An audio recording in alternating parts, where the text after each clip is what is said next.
마태복음 13장 23절로 30절 말씀입니다. 예수께서 그들 앞에 또 비유를 들어 이르시되 천국은 좋은 씨를 제밭에 뿌린 사람과 같으니 사람들이 잘 때에 그 원수가 와서 곡식 가운데 가라지를 덧뿌리고 갔더니 싹이 나고 결실할 때에 가라지도 보이거늘 집주인의 종들이 와서 마르되 주여 밭에 좋은 씨를 뿌리지 아니하였나이까? 그런데 가라지가 어디서 생겼나이까? 주인이 이르되 원수가 이렇게 하였구나. 종들이 말하되 그러면 우리가 가서 이것을 뽑기를 원하시나이까? 주인이 이르되 가만두라. 가라지를 뽑다가 곡식까지 뽑을까 염려하노라. 둘 다 추수 때까지 함께 자라게 두라. 추수 때에 내가 추수꾼들에게 말하기를 가라지는 먼저 거두어 불사르게 단으로 묶고 곡식은 모아 내 곡간에 넣으라 하리라. 아멘. 이 13장에서 이제 이 천국에 대한 비유를 얘기를 하시는데 네 가지 밭에 대한 비유를 하셨어요. 그리고 나서 이제 가라지의 비유를 들어서 이야기를 하시는 겁니다. 그래, 여기에 대한 해설이 바로 곧 이어서 나와요. 36절입니다. 이에 예수께서 무리를 떠나사 집에 들어가시니 제자들이 나와 이르되 밭에 가라지의 비유를 우리에게 설명하여 주소서. 대답하여 이르시되 좋은 씨를 뿌리는 이는 인자요 밭은 세상이요 좋은 씨는 천국의 아들들이요 가라지는 악한 자의 아들들이요 가라지를 뿌리는 원수는 마귀요 추수 때는 세상 끝이니 추수꾼은 천사들이니 그런즉 가라지를 거두어 불에 사르는 것 같이 세상 끝에도 그러하리라. 인자가 그 천사들을 보내리니 그들이 그 나라에서 모든 넘어지게 하는 것과 또 불법을 행하는 자들을 거두어내어 풀무불에 던져 넣으리니 거기서 울며 이를 갈게 되리라. 그때 의인들은 자기 아버지의 나라에서 해와 같이 빛나리라. 귀 있는 자는 들으라. 아멘. 그러니까 여기서 이제 예수님께서 말씀하시는데 이 이야기가 거의 신화나 전설 같은 이야기죠. 우리가 하나님을 믿을 때 믿은 자는 천국 가고 믿지 않는 자는 지옥 간다는 이런 정도 이야기를 이제 우리가 흔히 알고 있는 거예요. 그런데 예수님께서는 이게 세상에 우리가 살고 있는 세상에 종말이 있다는 거예요. 그 종말이 있어서 그 심판 끝에 이제 정말로 참된 믿음을 지닌 자와 그렇지 않은 자를 심판을 하겠다 하는 이야기를 하시는 건데 우리가 이런 이야기를 다시 말씀드리지만 이 가라지 비유를 들으면서 우리가 이제 사실 쉽게 일반적인 사람이나 믿는 사람들은 이제 쉽게 믿을 수 있지만 일반적인 사람들은 터무니없는 이야기라고 이야기할 수가 있어요. 그리고 이분들이 지금 당대 유대 사람들도 오면서 예수님이 어떠한 사람인가 하는 이야기를 해도 그들이 표적을 원했지 예수님을 믿고 따르지를 않는다 이 말이에요. 근데 여기서도 얘기하는 게 인자가 누구냐면 예수님이라는 거예요. 예수님. 그러니까 하나님의 사람, 하나님이 보내신 사람으로서 육체를 가지고 이 땅에 오신 인자가 그 하나님의 말씀을 전하는 거고 그래서 너희들이 그런 이야기를 듣는데 너희들 중에는 이 말씀을 받아들여서 천국에 들어갈 사람이 있고 그 다음에 가라지 잡초라 이 말이에요. 그래서 말씀을 받아들이지 아니하고 여전히 세상의 것들을 소유하고자 집착을 하는 거죠.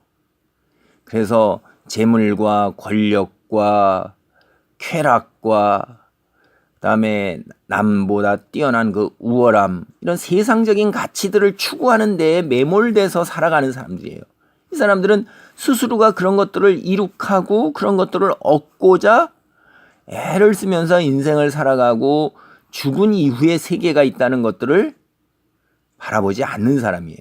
그래서 이런 세상에 속한 사람들은 사실은 누구냐면 마귀의 다스림을 받는 사람들이에요. 마귀의 영향 아래에 있고 어둠의 세력 아래에 있는 사람들인데 이 세상은 종말이 있어서 종말 때에 예수님께서 천사들을 보내어서 내가 전한 하나님의 말씀을 받아들이는 자들을 모아서 하나님의 나라에 들어가게 하고 그들은 거기에서 엄청난 의인으로서 해와 같은 영광을 누리게 되지만 내가 하는 말을 예수님 당신이 하는 말을 받아들이지 않고 여전히 하나님의 말씀에 순종하고 의지하면서 사는 삶을 보이지 아니하고 여전히 세상의 것들에 매몰되어 있는 자들은 그들은 마지막에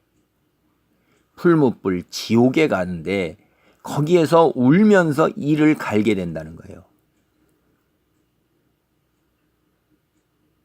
받아들였어야 되는데 내가 그때 받아들였어야 되는데 하면서 그런 후회 속에서 통탄하며 울지만 그것이 얼마나 원통한지 이까지도 간다는 거지. 그 원통함을 드러내는 것이 이런 거예요. 이 예수님이 말씀하신 이런 말을 갖다가 그냥 받아들이는 게 그렇게 쉽겠습니까? 굉장히 어려운 거죠. 그래서 예수님이 뭐라고 그랬어요? 귀 있는 자는 들으라 이렇게 한 거예요. 들을 능력이 있는 자, 깨달을 능력이 있는 자 들으라는 거예요. 이 말에 천국은 누가 들어가는 거예요? 여기에 보면 아까도 여기에 봤지만 앞에서 4가지 밭에 우리가 이야기를 있죠. 세상의 시련과 환난 속에서도 박해 속에서도 하나님 말씀을 붙들고 가야 되고 그 다음에 세상의 재물, 쾌락, 권력, 이 세상에서의 형통 이래 스스로가 다 해결해야 되는 이런 것들 자기 욕심, 정욕을 채우고자 하는 것들의 유혹과 염려를 붙들면 하나님 말씀을 듣고 따르지 못한다는 거예요. 그게 바로 마귀에 속한 자고 가라지라는 거예요. 그래서 이게 영적인 거예요. 우리가 육체적인 것을 이야기하는 게 아니라 하나님의 나라는 영적인 나라인 것입니다. 우리는 영적인 존재예요. 우리 육체를 가지고 있지만 우리 안에 들어있는 하나님의 그 귀한 성품, 신의 성품 이것을 우리가 영원히 구원을 얻음으로써 겉으로 육체로 드러나게 되고 행위로 드러나게 되고 말로 행위로 행실로 드러나서 성령의 열매를 맺고 그 다음에 하나님의 말씀을 전하는 복음 전도자로서 전도의 열매도 맺고 이렇게 살아갈 때 하나님이 만드신 이 세상이 다시 온전하게 회복되는 그런 역사에 우리도 동참하는 것입니다.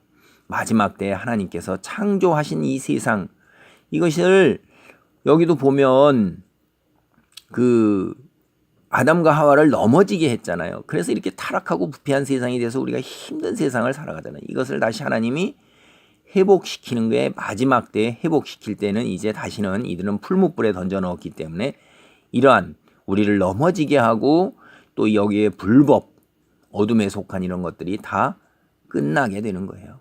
그러한 날, 그런 날에 우리 소망을 갖고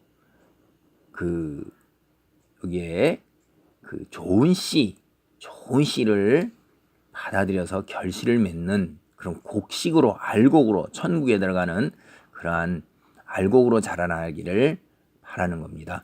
이게 이제 그런 비유인데 이 비유를 받아들여서 그대로 정말 믿고 따른다는 것은 귀 있는 자만이 가능한 것입니다. 기도하는 가운데 이러한 비유를 깨닫고 이러한 것이 내 삶 속에서 경험적으로도 입증이 되어야 되는 거예요.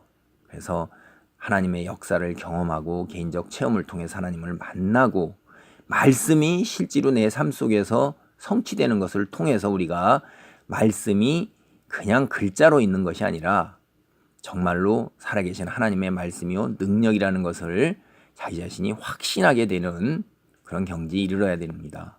그런 놀라운 축복 속에 있기를 간절히 바랍니다. 아멘.